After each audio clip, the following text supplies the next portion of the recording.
രാഹുയുടെ ഗ്രഹനില എടുത്തു വെച്ച് നോക്കിയിട്ട് വേണം ഇത് കേൾക്കാൻ. അതിൽ രാഹു കുംഭത്തിൽ ആണെങ്കിലുള്ള ഫലങ്ങളാണ് പറയുന്നത്. ഓരോ രാശിയിലും ഗ്രഹങ്ങളിൽ നിന്നാലുള്ള ഫലങ്ങൾ പറഞ്ഞു വരികയാണല്ലോ.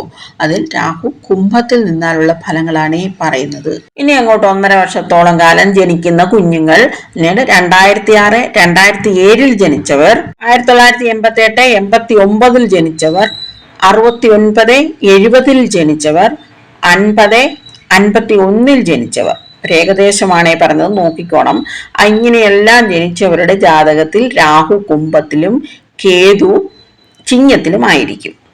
ഇവരുടെ പൊതുഫലമാണ് പറയുന്നത്.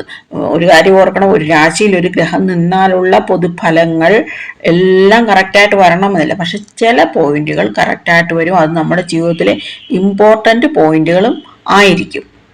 അതുകൊണ്ടാണ് പറയുന്നത് ഒരറിവും ചെറുതല്ല. ഈ രാഹു എന്ന് പറഞ്ഞാൽ ഈ ഇല്യൂഷൻ്റെയൊക്കെ, നമുക്ക് ഇല്ലാത്തതൊക്കെ ഉണ്ടെന്ന് തോന്നുക, അങ്ങനെയൊക്കെയുള്ള ഇതിൻ്റെ, പിന്നെ പ്രശസ്തിയുടെ, പിന്നെ ആണെങ്കിൽ ഈ വിഷ പദാർത്ഥങ്ങൾ, അതുപോലെയൊക്കെയുള്ള പദാർത്ഥങ്ങളെ കരണ്ടിൻ്റെയും പറയാറുണ്ട്. മരുന്നുകൾ, വിദേശം, എൻ്റെ രാഹുവിൻ്റെ കാരകത്വങ്ങൾ എന്ന് പറഞ്ഞ് പ്രത്യേകം വീഡിയോ ഇട്ടിട്ട് അതൊന്ന് നോക്കിക്കോണേ, പ്രധാനപ്പെട്ടതാണ് പറയുന്നത്. ഇതിൻ്റെ എല്ലാ കാരകത്വങ്ങൾ രാഹുവിനാണ് ഉള്ളത്. കുംഭം രാശിയെ ഏറ്റവും സ്ഥിരമായ രാശി എന്ന് പറയാറുണ്ട്. അതുപോലെ തന്നെയാണ് ഈ കുംഭം രാശി പ്രതിനിധീകരിക്കുന്നതെന്ന് പറഞ്ഞത് സയന്റിഫിക് തിങ്കിങ്, റിസർച്ച്, അങ്ങനെയൊക്കെയുള്ള കാര്യങ്ങളാണ്. അപ്പോൾ അവിടെ ഈ രാഹു നിൽക്കുമ്പോൾ ഇതിനെല്ലാം കൂടുതലാക്കും. അതായത് പുതിയ പുതിയ കണ്ടുപിടുത്തങ്ങൾ കണ്ടുപിടിക്കുന്ന കാലമാണ്. അതുപോലെയാണെങ്കിൽ റിസർച്ചുകൾ ഒരുപാട് നടക്കുന്ന കാലമെന്ന് നമുക്ക് പറയാം. എന്ന് പറഞ്ഞ് രാഹു കുംഭത്തിൽ നിൽക്കുന്നവരെല്ലാം സയന്റിസ്റ്റുകളാവുമെന്നല്ല, പക്ഷെ അവരിങ്ങനെ റിസർച്ച് ചെയ്തുകൊണ്ടേ ഇരിക്കും, മറ്റുള്ളവരെക്കാൾ കൂടുതൽ എന്നാണ് ഉദ്ദേശിച്ചത്. അതല്ലാതെ ഇത് കേട്ടിട്ട് ഉടനെ എനിക്കറിയാവുന്ന അയാൾക്ക് ഇത് ശരിയായില്ല അങ്ങനെയൊന്നും പറയരുത്. പലർക്കും ശരിയാവും, ചിലർക്ക് തെറ്റാവും. അത് രാഹുവിൻ്റെ ഒപ്പം ഏതെങ്കിലും ഗ്രഹങ്ങൾ നിൽക്കുമ്പോഴോ രാഹുവിന് കിട്ടുന്ന ദൃഷ്ടി അനുസരിച്ചോ വ്യത്യാസം വരും. ഇപ്പം ഗുരുദൃഷ്ടിയൊക്കെ ആണെങ്കിൽ കൂടുതൽ നല്ലത് വരികയും ശനി ദൃഷ്ടിയൊക്കെ ആണെങ്കിൽ വളരെ കഠിനമായ പരീക്ഷണങ്ങളെ നേരിടേണ്ടി വരികയൊക്കെ ചെയ്യും. അങ്ങനെയൊക്കെ വ്യത്യാസങ്ങളുണ്ട്. കുംഭത്തിനെ രാഹുവിൻ്റെ സ്വക്ഷേത്രമെന്ന് പറയാറുണ്ട്. അതുകൊണ്ട് തന്നെ വളരെ കംഫർട്ടബിൾ ആയിരിക്കും രാഹു ഇവിടെ. ചിലരുടെ അഭിപ്രായത്തിൽ രാഹു എവിടെ നിൽക്കുന്നു ആ രാശിയുടെയും, രാഹു ഏത് ഗ്രഹങ്ങളിൽ നിൽക്കുന്നു ആ ഗ്രഹങ്ങളുടെയും ഒക്കെ നിയന്ത്രണം അങ്ങ് ഏറ്റെടുക്കും. അത് അവരുടെ ഒരു ലീഡറായിട്ട് അങ്ങ് പ്രവർത്തിക്കും, അവരെ നിയന്ത്രിക്കുന്ന ആളായിട്ട് അങ്ങ് പ്രവർത്തിക്കും. ഇങ്ങനെയൊക്കെ പറയാറുണ്ട്. ഇത് നമ്മൾ മനസ്സിൽ വെച്ചിരിക്കണം. ഈ വർഷങ്ങളിൽ ജനിച്ചവരെ നോക്കുകയാണെങ്കിൽ നമുക്ക് മനസ്സിലാവും ഇവര് അവരുടെ വ്യക്തിപ്രഭാവം കൊണ്ട് മറ്റുള്ളവരെ ആകർഷിക്കാനുള്ള ഒരു കഴിവുള്ളവരായിരിക്കും. അങ്ങനെ ലീഡർഷിപ്പ് ക്വാളിറ്റീസ് ഒക്കെ ഉള്ളവരായിരിക്കും. പുതിയ പുതിയ കണ്ടുപിടുത്തങ്ങൾ നടത്തണമെന്ന് ആഗ്രഹിക്കുന്നവരായിരിക്കും. നമ്മുടെ അയൽക്കാരോ ബന്ധുക്കളെയൊക്കെ ഇങ്ങനെ ഈ വർഷങ്ങളിൽ ജനിച്ചവർ കാണുമല്ലോ, അവരെയൊക്കെ ഒന്ന് കമ്പയർ ചെയ്തിട്ട് വേണം ഇനി കേൾക്കുന്നതൊക്കെ നമ്മളൊന്ന് നിരീക്ഷിക്കാൻ. സയൻസ്, മെഡിസിൻ, റിസർച്ച്, ഫിലോസഫിക്കൽ, അങ്ങനെയൊക്കെയുള്ള മേഖലകളിലേക്ക് ഇവർ ശോഭിക്കാനുള്ള സാധ്യത വളരെയധികം കൂടുതലാണ്. ഇവർ സമൂഹത്തിൽ വളരെ ഊർജ്ജസ്വലയോടെ എല്ലാവരോടും വളരെ സോഷ്യലായിട്ടൊക്കെ ഇടപെടുന്നതായിരിക്കും. ഇവർ കയറി ചെല്ലുന്ന വീട് ഇവരുടെ സ്വന്തം വീടെന്ന രീതിയിൽ ഇവർ പ്രവർത്തിക്കുന്നത് നമുക്ക് കാണാം. എപ്പോഴും അങ്ങ് ആക്റ്റീവായിരിക്കും. എത്ര വയസ്സായാലും ഇവർ വളരെ ആക്റ്റീവായിരിക്കും. മറ്റുള്ളവരുടെ കാഴ്ചപ്പാടുകൾ വേറെയുള്ളവരിൽ എത്തിക്കാനൊക്കെ ശ്രമിക്കുന്നവരായിരിക്കും. ഇവരുടെ തീരുമാനങ്ങളിൽ അല്ലെങ്കിൽ ഇവരുടെ ഈ കണ്ടുപിടുത്തങ്ങളിൽ തന്നെ ഉറച്ചങ്ങ് നിൽക്കണം, അങ്ങനെയൊന്നുള്ള കണ്ടുപിടുത്തമൊന്നും ഇവർക്ക് കാണത്തില്ല. എവിടെ ചെന്നാലും അവരുടെ സ്വന്തം വീട് പോലെ അവർ അവിടെ അങ്ങ് ജീവിക്കുന്നതായിട്ട് നമുക്ക് കാണാം. കൂടുതൽ പേരും വളരെ വിശ്വസ്തരായിരിക്കും, മറ്റുള്ളവർക്ക് സഹായം ചെയ്യുന്നവരായിരിക്കും, വളരെ സിൻസിയർ ആയിരിക്കും. അവർ മിക്കവർക്കും ഒരു ഭാഗ്യം കാണും. അവർ ഏർപ്പെടുന്ന കാര്യങ്ങൾ മറ്റുള്ളവരിൽ എത്തിക്കാനുള്ള ഒരു ഭാഗ്യം കാണും. ചിലർക്ക് അത് കാണത്തില്ല, ഇവർക്കത് കൂടുതലായിട്ട് കാണും. നക്ഷത്രം കൂടി ആയതുകൊണ്ട് തന്നെ പരീക്ഷണങ്ങളും കൂടുതലായിരിക്കുമേ. പലരും എപ്പോഴും റിസർച്ചൊക്കെ ചെയ്യുന്നവരായിരിക്കും. പുതിയ പുതിയ കാര്യങ്ങൾ അവർ പെട്ടെന്ന് തന്നെ ഹൃദയസ്ഥമാക്കും. അങ്ങനെ അറിയാനുള്ള ഭയങ്കര ഒരു ത്വര എന്നൊക്കെ പറയത്തില്ല, അത് കാണും അവർക്ക്. അതുപോലെ ആണെങ്കിൽ പുതിയ ടെക്നോളജി, പുതിയ പുതിയ കണ്ടുപിടുത്തങ്ങൾ, ഇതിലെല്ലാം ഇവർക്ക് ഇൻട്രസ്റ്റ് കൂടുതലായിരിക്കും. അതുകൊണ്ട് തന്നെ IT യിലും എഞ്ചിനീയറിങ്ങിലും ഒക്കെ ഇവർ ശോഭിക്കാൻ വളരെയധികം സാധ്യത കൂടുതലാണ്. ഇവരെ ആരും നിയന്ത്രിക്കുന്നതൊന്നും ഇവർക്ക് ഇഷ്ടമായിരിക്കുകയില്ല. ഇവരുടെ മനസ്സെപ്പോഴും പുതിയത് കണ്ടുപിടിക്കാനായിട്ടൊരു ത്വര കാണും ഇവർക്ക്. കാലത്തിന് മുമ്പേ നടക്കുന്ന അല്ലെങ്കിൽ കാലത്തിന് അതീതമായി ചിന്തിക്കുന്നവർ, ഇങ്ങനെയൊക്കെ പറയത്തില്ലേ, അത് ഇവർക്ക് വളരെ ആപ്റ്റായിട്ട് നമുക്ക് പറയാൻ പറ്റും. ഇവരെ ആര് നിയന്ത്രിക്കുന്ന ഇവർക്ക് ഇഷ്ടമല്ലെന്ന് പറഞ്ഞല്ലോ. അതുപോലെ തന്നെ സൊസൈറ്റിയുടെ നന്മയ്ക്ക് വേണ്ടി എന്തെങ്കിലുമൊക്കെ ചെയ്യണം, എന്തെങ്കിലും പുതിയ കണ്ടുപിടുത്തങ്ങൾ നടത്തണം, ഇങ്ങനെയൊക്കെയുള്ള ആഗ്രഹം ഇവർക്ക് എപ്പോഴും കാണും, എത്ര വയസ്സായാലും.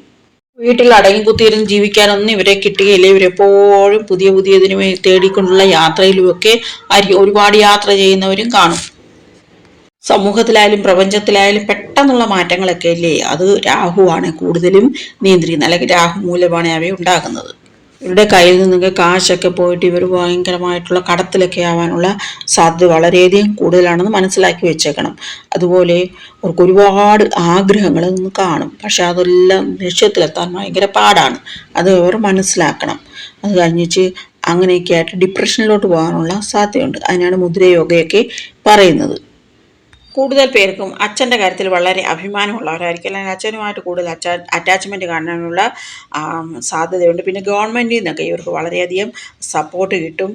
അതുപോലെ ഇവർക്ക് ഒരു വേറൊരു തരത്തിലുള്ള ലക്ഷ്യബോധങ്ങളൊക്കെ ആയിരിക്കും. അതിനുവേണ്ടി ഇവർ കഠിനമായിട്ട് പ്രവർത്തിക്കുന്നതായിരിക്കും. ഈ രാഷ്ട്രീയത്തിലൊക്കെ ആണെങ്കിൽ ഇവർക്ക് ജയം വരാനുള്ള സാധ്യത വളരെയധികം കൂടുതലാണ്. പറഞ്ഞതൊക്കെ ശനിയുടെ പ്ലേസ്മെൻറ്റും കൂടെ നോക്കിയിട്ട് വേണേൽ തീരുമാനിക്കാൻ. ശനി അനുകൂലം അല്ലെങ്കിൽ തെറ്റിപ്പോകുമെല്ലാം. അതുപോലെയാണെങ്കിൽ അപ്പോൾ 12ാം ഭാവത്തിലാണ് ഈ കുംഭത്തിൽ രാഹു നിൽക്കുന്നതെങ്കിൽ ഒരു വിദേശത്തൊക്കെ പോയിട്ട് ആ വിദേശത്ത് നല്ല ജോലികളിലൊക്കെ ഇരിക്കാനുള്ള സാധ്യത വളരെയധികം കൂടുതലാണ്. ഇവർ കൂടുതലും ശത്രുക്കളെ പരാജയപ്പെടുത്തുന്നതായിരിക്കും. അതുപോലെ ഇപ്പോൾ ഒരു കോമ്പറ്റീഷനിലൊക്കെ പോയാൽ ഇവർക്കായിരിക്കാം വിജയം കൂടുതൽ.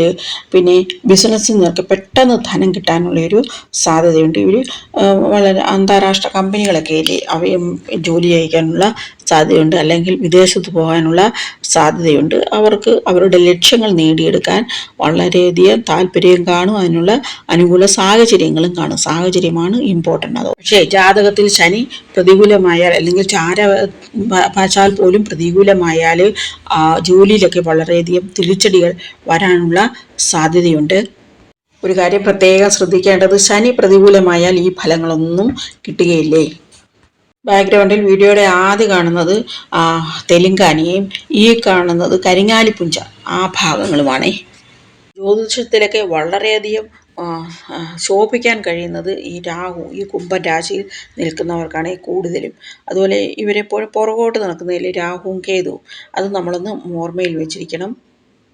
രാഹു കുംഭത്തിലാണെന്ന് പറയുമ്പോൾ തന്നെ ആ വ്യക്തി മോഡേൺ ആയിട്ടുള്ള കാര്യങ്ങൾ ഉപയോഗിക്കാനായിരിക്കും ഇഷ്ടപ്പെടുന്നത്, മോഡേൺ രീതിയിൽ ജീവിക്കാനായിരിക്കും അവർ ഇഷ്ടപ്പെടുന്നത്. ഒരുപാട് സ്വാതന്ത്ര്യം ആഗ്രഹിച്ച് അതുപോലെ അലഞ്ഞു തിരിഞ്ഞൊക്കെ നടക്കുന്നവരായിരിക്കും ഇവർ കൂടുതലും. കുംഭത്തിലൊരു പോസിറ്റീവ് ഇമ്പാക്റ്റാണ് രാഹു നൽകുന്നത്. അതുകൊണ്ട് ഒരുപാട് പ്രശ്നങ്ങളൊന്നുമില്ല. അവർക്ക് വളരെ ഇന്നതാകണം എന്നൊരു കടുംപിടുത്തം അവർക്ക് കാണും. ഒരു വളരെ ആകാശത്തോളം ആഗ്രഹിക്കുന്നവരായിരിക്കും. ഒരു ആകാശ കൊട്ടാരം കിട്ടുക എന്നൊക്കെ പറയത്തില്ലേ, അതുപോലെ ഈ ഒരു സമൂഹത്തിൽ നമുക്കൊരു സ്ഥാനം വേണം, അല്ലെങ്കിൽ 10 പേര് നമ്മളെ അറിയണം, അങ്ങനെയൊക്കെ ചിന്തിക്കുന്നവരായിരിക്കും. എല്ലാവരും അവർ പറയുന്നത് കേൾക്കണം, ബഹുമാനിക്കണം, അതുപോലെ പ്രശംസിക്കണം, ഇങ്ങനെയൊക്കെ ആഗ്രഹമുള്ളവരായിരിക്കും കൂടുതൽ പേരും. ഇത് എപ്പോഴും ചെറിയ ചെറിയ ഹെൽത്ത് പ്രോബ്ലംസൊക്കെ ഉണ്ടാകാനുള്ള സാധ്യതയുണ്ട്. അതുപോലെ അവരെ അതായത് സ്നേഹിക്കുന്നവരിൽ നിന്ന് അകന്ന് ജീവിക്കേണ്ട ഒരു സാഹചര്യം ഇവർക്ക് മിക്കവാറും വരും. നല്ലപോലെ സമ്പാദിക്കാൻ കഴിവുള്ളവരാണത്. നല്ല ധനസ്ഥിതി ഉണ്ടായിരിക്കും ഇവർക്ക്. ഗവൺമെൻറ് ജോലിയൊക്കെ കിട്ടാൻ വളരെയധികം എളുപ്പമായിരിക്കും. ഗവൺമെൻറ് സർവീസ്, ഗവൺമെൻറ്റിന് വേണ്ടി വർക്ക് ചെയ്യുക, അല്ലെങ്കിൽ ഇവർ ഗവൺമെൻറ്റിൽ ഉയർന്ന പൊസിഷനിലൊക്കെ എത്തും, അങ്ങനെയൊക്കെയുള്ള സാഹചര്യങ്ങളും ഇവർക്കായിരിക്കും കൂടുതൽ കിട്ടുക. വിവാഹ ജീവിതമൊക്കെ പലപ്പോഴും സങ്കീർണമാകാനുള്ള സാധ്യതയുണ്ട്. വളരെയധികം പ്രോബ്ലംസും വളരെയധികം പ്രശ്നങ്ങളും ഒക്കെ ഉണ്ടാകാനുള്ള സാധ്യതയുണ്ട്. ചിലപ്പോൾ ഡിവോഴ്സിനൊക്കെ പോകാനുള്ള സാധ്യതയുണ്ട്. ചിലപ്പോൾ ഒന്നിൽ കൂടുതൽ വിവാഹം കഴിക്കാനുള്ള സാധ്യതയുണ്ടെന്നാണ് പറയുന്നത്, കഴിക്കുമെന്നല്ല. അത് അങ്ങനെയാണ് ഇവരുടെ ആ സ്വതന്ത്ര ചിന്താഗതി കൊണ്ടാണിത്. നമുക്കറിയാവുന്നവരാരും കഴിച്ചിട്ടില്ല. പിന്നെ ചെറിയ ചെറിയ വഴക്കുകളൊന്നും ഇല്ലാത്ത ആരെയും നമ്മൾ കണ്ടിട്ടുമില്ല. വഴക്കില്ലെന്ന് പറയുന്നവരുടെയൊക്കെ ജീവിതത്തിലൂടെ നമ്മൾ എത്തി നോക്കുകയാണെങ്കിൽ നല്ല വഴക്ക് തന്നെ കാണും. അങ്ങനെയുണ്ട്. പ്രശ്നങ്ങളില്ലാന്ന് പറഞ്ഞുകൊണ്ട് നടക്കുന്നവരുടെ ജീവിതത്തിലാണ് കൂടുതൽ പ്രശ്നങ്ങൾ കണ്ടിട്ടുള്ളത്. അതുകൊണ്ട് അതൊന്നും നമുക്ക് വിശ്വസിക്കാൻ പറ്റുകയില്ല. ഇവരെ ശ്രദ്ധിക്കുകയാണെങ്കിൽ ഇവർക്ക് സമൂഹത്തിൽ കുറച്ച് ഉയർന്ന നിലയിൽ ജീവിക്കുന്നവരുമായിട്ട് കൂട്ടുകെട്ടുന്നതിലായിരിക്കും താല്പര്യം കൂടുതൽ. അവർ അങ്ങനെ ഒരു ചിന്താഗതി കാണും ഇവർക്ക്. അതുപോലെ ഇവർ ഭയങ്കര ഇമാജിനേഷൻ പവറൊക്കെ ഉള്ളവരായിരിക്കും. അതുകൊണ്ട് തന്നെ എഴുതുന്നതിലൊക്കെ ഇവർക്ക് വളരെയധികം ടാലൻറ്റ് കാണും.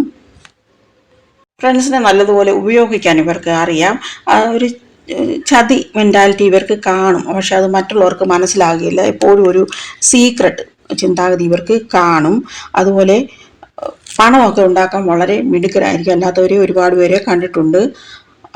പലപ്പോഴും കുറുക്ക് വഴിയിലൂടെ പണം നേടുന്നതിനായിരിക്കും ഇവർക്ക് താല്പര്യം കൂടുതൽ, അല്ലെങ്കിൽ വിദേശത്തു നിന്നുള്ള പണത്തിനാണ് ഇവർക്ക് കൂടുതൽ സാധ്യത കൂടുതൽ. പല രീതിയിലുള്ള വരുമാനം ഉണ്ടാകാനുള്ള സാധ്യതയുണ്ട്. കൂടുതൽ പേരും ഈ ജലസ്രോതസ്സുകളുടെ അടുത്ത് ജീവിക്കുന്നവരായിരിക്കും. ചിന്തിച്ചു നോക്കിയാൽ മനസ്സിലാകും. അല്ലെങ്കിൽ അവരുടെ ആ വീടിനോട് തൊട്ടടുത്ത് തന്നെ എന്തെങ്കിലും ഒരു നദിയോ ഒരു തടാകമോ അങ്ങനെയുള്ള എന്തെങ്കിലുമൊക്കെ കാണും. ദിവാസ്വപ്നം കാണുന്നവരായിരിക്കും ഇവരിൽ കൂടുതൽ പേരും. കാലിനും കാൽമുട്ടുകൾക്കുമൊക്കെ ചെറിയ ചെറിയ പ്രോബ്ലംസ് ഉണ്ടാകാനുള്ള സാധ്യതയുണ്ട്. പിന്നെ രഹസ്യ ഫ്രണ്ട്ഷിപ്പുകൾ ഇവർക്ക് കൂടുതലായിരിക്കും. അതുപോലെ ഒത്തിരി യാത്ര ചെയ്യുന്നവരായിരിക്കും ഇവർ. യാത്ര വളരെയധികം ഇഷ്ടപ്പെടുന്നവരായിരിക്കും.